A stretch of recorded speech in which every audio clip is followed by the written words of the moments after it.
Assalamualaikum warahmatullahi wabarakatuh. Balik lagi di channel saya teman-teman ya.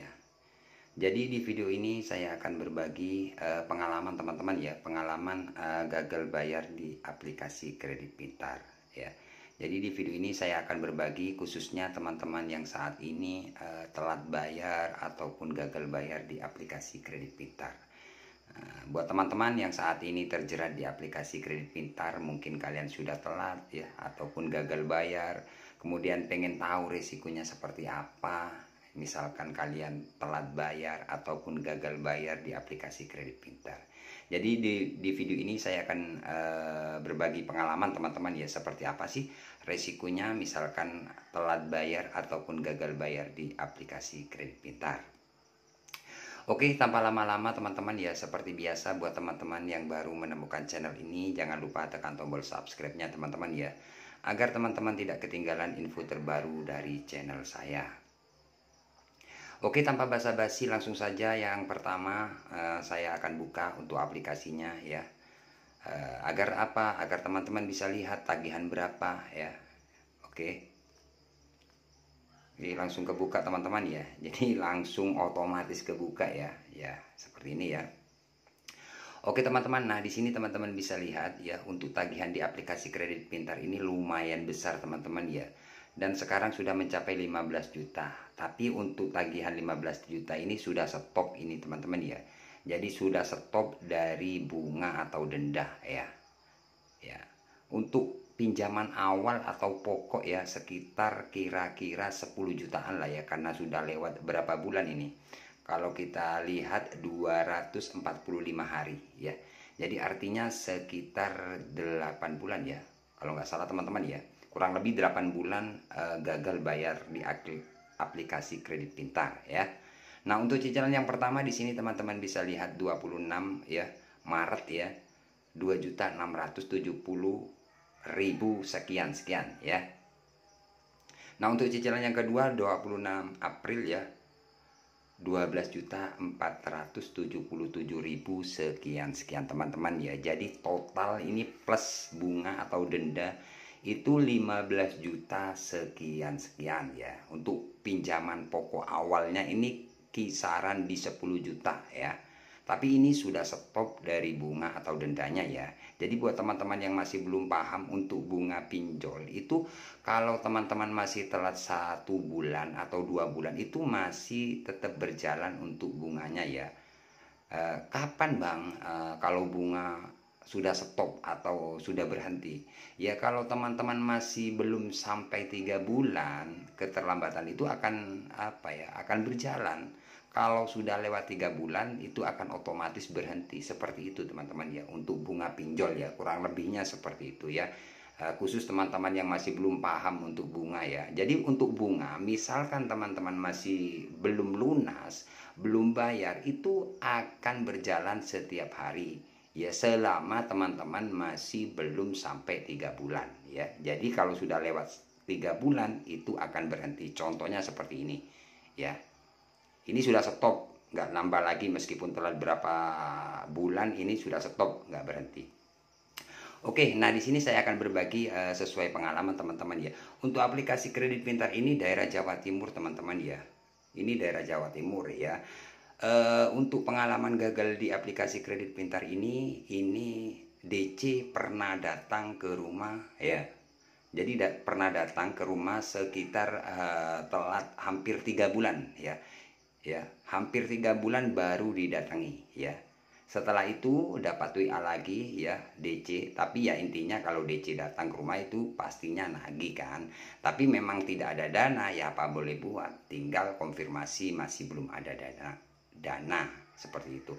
Meskipun dari pihak penagih ya, meskipun dari pihak kredit pintar maksa, pokoknya harus cicil atau gimana, atau bayar apa kayak gitu istilahnya ya, suruh bayar cicilan kayak atau apa 1 juta dulu. Nah, tapi ini alasannya memang tidak ada dana ya.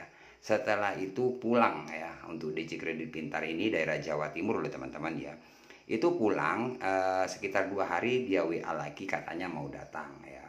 Kemudian 2 hari lagi ditunggu nggak datang-datang, sampai 3 kali WA ya berturut-turut katanya mau datang lagi, besok mau datang lagi, tapi nyatanya sampai sekarang ini tidak dibayar, ini nggak datang lagi. Jadi pada intinya gagal bayar di Kredit Pintar ini ya, sejauh ini cuma didatangi 1 kali teman-teman ya. Tapi kalau dari WA, penagihan dari WA, DC-nya itu WA ya, katanya mau datang, besoknya mau datang lagi. Nyatanya enggak, cuman WA saja seperti itu. Nah, seperti itulah teman-teman ya pengalaman gagal bayar di aplikasi Kredit Pintar ya. Jadi misalkan teman-teman gagal bayar di Kredit Pintar kemudian menanyakan, Bang, kira-kira DC datang itu berapa bulan kalau kita gagal di aplikasi Kredit Pintar ya. Untuk sesuai pengalaman ya, sesuai pengalaman pribadi dan teman-teman subscriber ya yang sering sharing, yang sering berbagi sama saya, yang sering WA lah ya ke saya. Itu biasanya ya, soalnya banyak juga sih teman-teman yang gagal bayar di aplikasi Kredit Pintar itu nggak didatangi itu banyak. Jadi gagal bayar di aplikasi Kredit Pintar ini sebenarnya tidak wajib didatangi ya. Tidak semua teman-teman yang gagal itu didatangi, enggak teman-teman ya. Jadi banyak teman-teman subscriber saya yang gagal bayar itu nyatanya ya ada yang didatangi, ada yang tidak, seperti itu. Ya, kalau untuk DC ya, kalau untuk DC sih ya, kalau untuk DC lapangan, kalau memang mau datang untuk DC Kredit Pintar itu harusnya kalau kalian sudah telat sekitar 1,5 bulan itu baru didatangi. Kalau memang DC ini mau datang, ya. Atau kalau 1 bulan nggak, 1,5 bulan nggak mau datang bang, misalkan ya, hampir 3 bulan. Itu biasanya ciri-ciri DC Kredit Pintar kalau mau datang. Tapi misalkan teman-teman sudah lewat 3 bulan gak didatangi, biasanya gak didatangi ya. Karena banyak teman-teman yang gagal sampai 5 bulan gak didatangi, kemudian tiba-tiba dapat WA katanya mau datang, itu gak datang. Jadi seperti itu teman-teman. Jadi resiko gagal bayar di pinjol ilegal memang ketar-ketir sebenarnya. Karena apa ya, soalnya gagal bayar, apakah DC datang? Karena DC Kredit Pintar ini apa ya, kebanyakan ya teman-teman yang WA ada yang didatangi, ada yang enggak, kayak gitu loh. Intinya ada DC-nya itu ada, tapi kebanyakan juga teman-teman subscriber saya itu, kenapa saya tahu? Karena banyak yang sharing sama saya. Nyatanya sampai sekarang banyak yang enggak didatangi. Yang didatangi ada, cuman beberapa aja. Contohnya seperti ini baru didatangi loh ya. Ini cuman 1 kali ya. Tapi hampir 2 bulan baru didatangi. Setelah itu nggak datang lagi sampai sekarang, ini sudah mencapai 15 juta, tapi ini sudah stop ya. Kalau seperti ini teman-teman, misalkan teman-teman nggak bayar, ini sudah pasti BI checking loh teman-teman ya. Jadi buat teman-teman, misalkan kalian punya pinjol di Kredit Pintar nggak didatangi DC ataupun takut didatangi DC, kalau pertanyaan dari teman-teman yang sering ditanyakan ya, Bang, kapan DC Kredit Pintar datang? Kira-kira telat berapa bulan kita didatangi? Kalau DC Kredit Pintar mau datang, biasanya saya ingatkan lagi nih ya, agar teman-teman itu paham seperti itu ya. Kalau memang DC Kredit Pintar mau datang itu biasanya 1,5 bulan ya. Kalau nggak 1,5 bulan, hampir 3 bulan itu didatangi. Kalau sudah nggak didatangi, biasanya sudah nggak didatangi. Seperti itu loh ya. Ya, meskipun bang saya sudah telat 2 minggu, katanya DC mau datang, itu bohong, gertakan atau nakut-nakuti kalian. Bang saya telat 1 minggu, katanya mau datang, sudah share log atau kirim surat lewat WA, itu bener nggak? Nggak bener ya. Jadi intinya buat teman-teman nggak usah terlalu takut memikirkan DC. Agar apa? Agar kalian enjoy. Karena banyak teman-teman yang gagal bayar itu tidak didatangi, tidak wajib didatangi misalkan kalian tidak bayar sama sekali ya.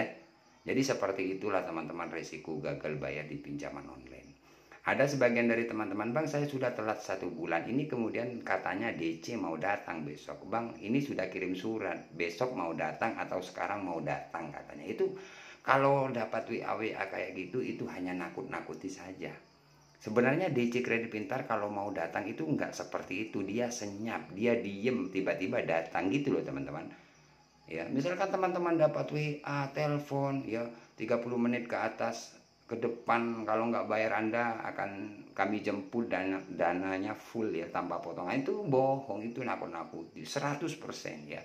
Jadi seperti itulah teman-teman ya. Jadi buat teman-teman tidak usah terlalu takut, karena DC kredit pintar itu tidak wajib mendatangi kalian, karena banyak teman-teman yang gagal bayar itu nyatanya aman sampai sekarang. Ini aja 15 juta cuman satu kali, sampai sekarang nggak didatangi. Seperti itu teman-teman ya. Oke, semoga video ini bermanfaat. Jangan lupa like, komen, dan subscribe channel ini. Saya akhiri untuk video kali ini. Assalamualaikum warahmatullahi wabarakatuh.